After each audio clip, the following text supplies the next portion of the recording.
mana titik tidak masuk akalnya? Di mana titik tidak masuk akalnya? Di mana titik tidak masuk akalnya? Awas ada mobil! Sebelum film dimulai, saya mau berterima kasih terlebih dahulu kepada yang terhormat Indah Febriana yang telah mengirimkan saya uang untuk beli Insto. Pengen jadi owner fotokopi portable. Lah, mending fotokopi keliling lah, lebih cuan, hemat biaya, dan tentunya bisa membuat para pengusaha fotokopi lainnya ingin menyantet kita. Oke, tanpa berbacot ria, mari kita mulai. Film Si Paling Kisah Nyata ini dibuka dengan seorang wanita bernama Yuli yang baru aja film ini dibuka, ia sudah marah-marah karena sang suami belum juga mendapatkan pekerjaan. Om John, bantu dong ini Om John. Alhasil ia pun menyarankan untuk menjadi ojek saja menggunakan Mio Embernya dan jangan pulang sampai Mio Ember itu berubah menjadi motor Namek. Kamu itu gak pernah bahagiain aku ya? Nah ini nih, kalau gak pernah dibahagiain ngapain bisa sampai nikah Bambang? Logikanya di mana? Pasti nikahnya karena diperkaos ya. Ketika malam harinya, suami Yuli yang bernama Juan ini masih aja tetap ngojek. Ya Allah, dari tadi baru dapat 2 penumpang. Lu ngapain di sana curhat Bambang? Neduh dulu lah blok. Mau ojek bu? Bisa-bisanya nawarin ojek tapi nggak bawa mantel. Ya kali pakai payung dikira gerobak cilor apa? Keesokan harinya ketika pulang dari pasar, Yuli pun sudah melihat Juan yang rebahan santuy sambil memakai sarung. Namun mendengar alasan Juan yang rebahan karena sakit, Yuli pun tetap saja tak percaya. Ya karena sifat kedajalannya sudah mendarah daging sejak lahir. Jadi daripada kena omel, si Juan pun mau tak mau harus ngojek dengan kondisi meriang membutuhkan kasih sayang.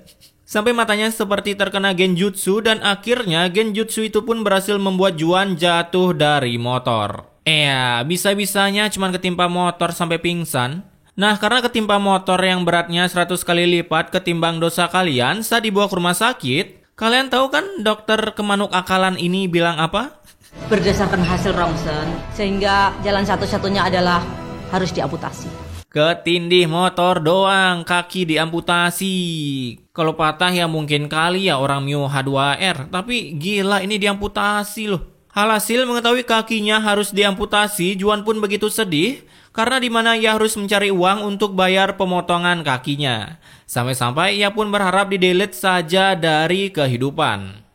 Beberapa hari setelah di-delete-nya kaki Juan, Yuli pun semakin marah-marah karena sekarang ia harus menjadi tukang urut daki keliling untuk memenuhi kebutuhan mereka. Kamu punya kaki aja kerja gak becus ya mas? Nah denger tuh, selagi kalian dikasih kaki badan yang lengkap, kerjalah secara becus, bukan malah udah badan lengkap malah live sambil bilang terima kasih lagi.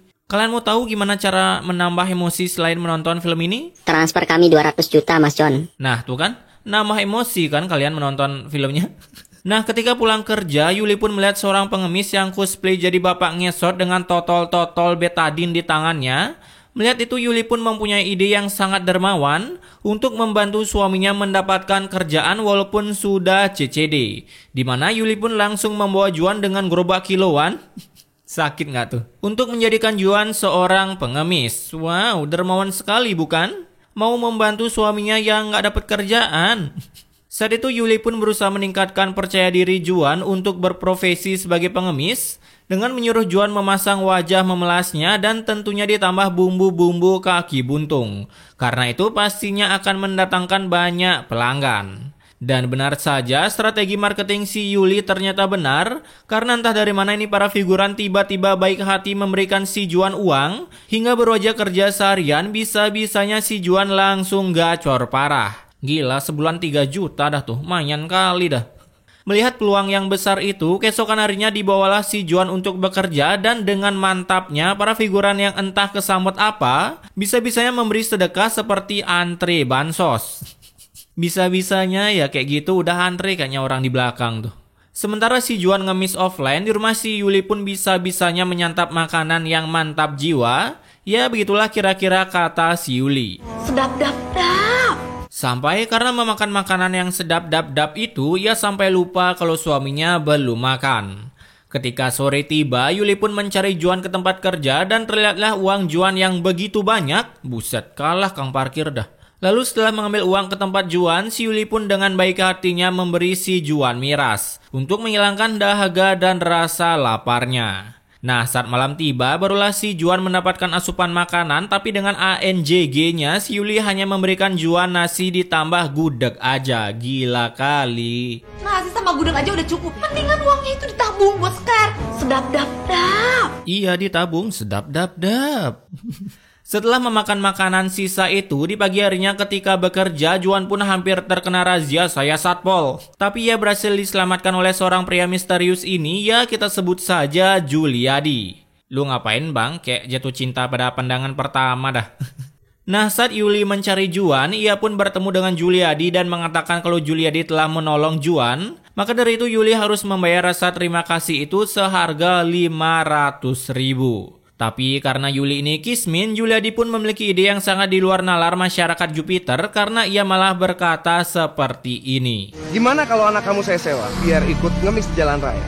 Oh, jadi gini toh, pantesan aja orang-orang ngemis di jalan raya bawa bayi mukanya kagak mirip dah. Ternyata bayi rentalan. Setelah membuat usaha baru itu, keesokan harinya bisa-bisanya udah suami kerja harus cosplay jadi buntung, si Yuli malah suap-suapan di tempat ngemis si Juan. Kan BGSD banget. Tega kamu ya mesra-mesraan sama dia depan aku. Ya udah, kalau kayak gitu aku pindah tempat. Ya bener juga sih. Saat dua begundal ini pergi, Juliadi pun mengajak Yuli untuk hidup bersama supaya lebih bahagia karena jabatan Juliadi lebih besar dari Juan, yaitu bos para pengemis. Kala itu Juliadi pun mempunyai sebuah rencana dengan membuat seolah-olah Juan meninggal agar Yuli memiliki alasan untuk menjanda dan mencari pengganti Bang Juan.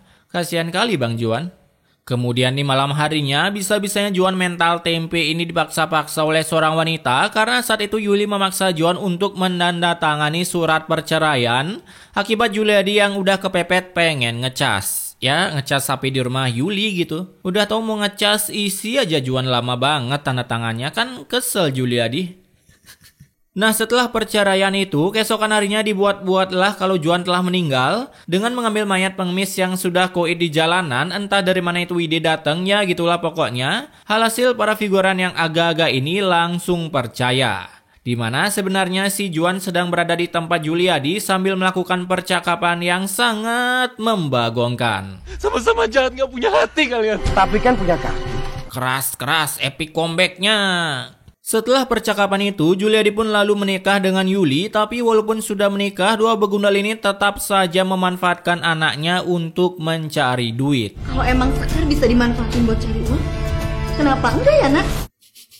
Seperti kata-kata guru di sekolah ya guys ya, kerja keraslah sedini mungkin.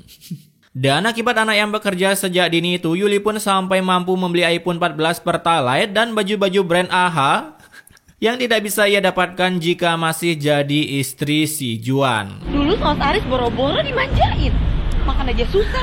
Meanwhile, Sedap-dap-dap. Setelah pulang shopping-shopping, Yuli pun mendengar seorang figuran yang duduk di Supra Koperasi sedang membicarakan si Juliadi yang mereka kira sebagai pengangguran.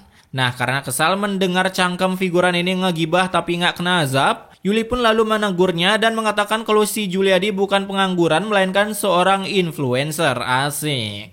Alhasil mengetahui Juliadi influencer, figuran yang duduk di atas Supra Koperasi ini pun berniat mengendorse si Juliadi untuk mempromosikan pinjaman online-nya. Siapa nih yang suka pinjam online? Keesokan harinya datanglah seorang pengemis offline dengan paniknya membawa anak Yuli yang katanya sedang sakit. Tapi saat Juliadi mengeceknya dengan satu jari sambil menggosok-gosok ketombe di kepalanya, ia pun bisa-bisanya berkata bahwa Sekar telah terbenetkan.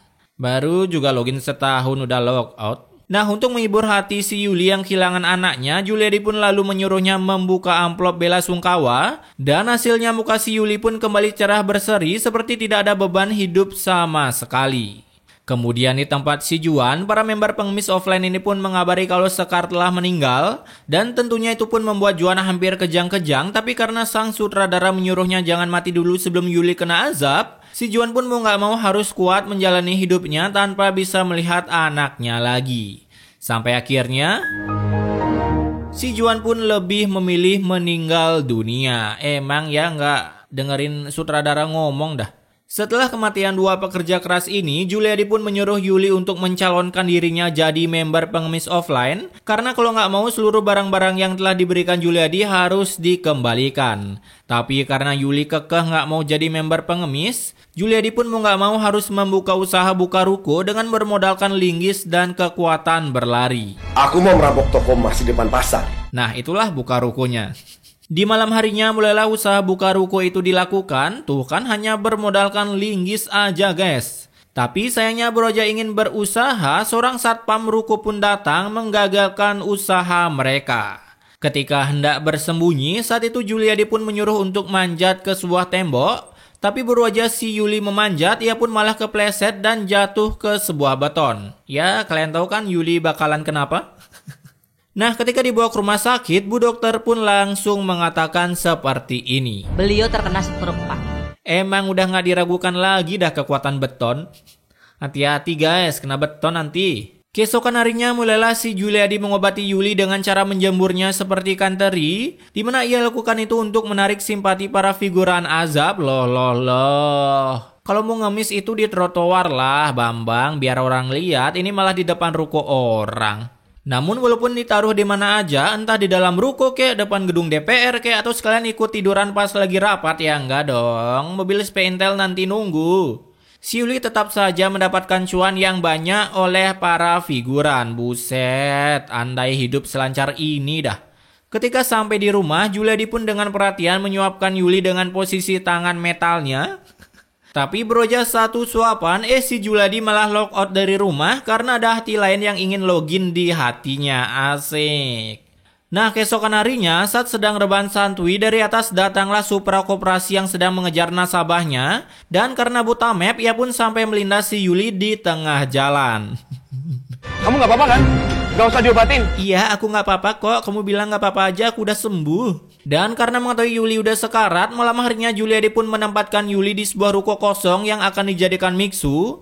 Hingga beberapa bulan kemudian bisa-bisanya si Yuli masih hidup. Makan sebulan yang ada mati, Bambang. Benerin naskahnya apa? Ketika malam harinya, sebuah triplek pun berjatuhan yang masih bagus banget. Entah dari mana jatuhnya, pokoknya sangat memanuakalkan sekali sampai membangunkan pemilik toko yang selama 1 bulan tak keluar-keluar. Gila kan? 1 bulan di sana nggak ada yang mindahin. Setelah keluarnya pemilik toko, mereka pun lalu memindahkannya ke samping jalan. Kasian juga ya bos, kayaknya lukanya serius. Luka? Itu kulit masih glowing gitu, mana lukanya Bambang? Setelah dipindahkan, jatuhlah sebuah pohon yang sangat realistis. Saking realistisnya, kalian akan melihat pohon itu berlubang di bawahnya dan berisi tanda X dengan kayu. Wih, real banget bukan? Jangan-jangan udah mati nih orang. Udah umur, omongnya nggak bisa dicontrol. Nah, saat itu dengan ide figuran yang spektakuler ini, mereka pun mencoba membuat Yuli meninggal dengan cara membawanya ke tengah hutan agar terkena ultivale lalu berguling-guling seperti polisi tidur. Tapi lagi-lagi beruntungnya Yuli saat berguling itu ia malah berteleport ke sebuah gua. Tapi sejak kapan lantai di gua terbuat dari terpal warna hitam? Kemudian setelah 1 tahun, buset, bisa-bisanya nggak mati. Si Yuli masih aja hidup dengan cara meminum air di dalam gua. Dan hal itu pun ia terus lakukan sampai 10 tahun kemudian. 10 tahun kemudian. Logis nggak sih? Nggak makan bisa hidup. Tapi setelah 10 tahun berlalu, kebetulan ada jejak petualang yang sedang syuting di sana, di mana ia tak sengaja masuk ke sebuah gua dan menemukan jackpot berupa wanita pendosa yang telah bertapa 10 tahun lamanya. Saat itu ketika memanggil para figuran yang lainnya, si Yuli yang berhasil bertahan hidup hingga 10 tahun gak makan, akhirnya bisa menghembuskan kentut terakhirnya. Setelah ia berhasil membuat kolaborasi antara jejak petualang X Azab Indosat. Namun ketika akan membawa jenazah si Yuli keluar dari gua, tiba-tiba gua itu pun seperti mau runtuh. Alhasil para figuran ini pun kembali menaruh Yuli di sana. Karena lebih penting nyawanya ketimbang nyawa orang yang sudah tak bernyawa. Asik. Dan film ini pun selesai. Gila, ini satu-satunya film azab yang gak ada proses penguburannya dah. Oke, pesan immortalnya di sini. Ma, ada linggis nggak?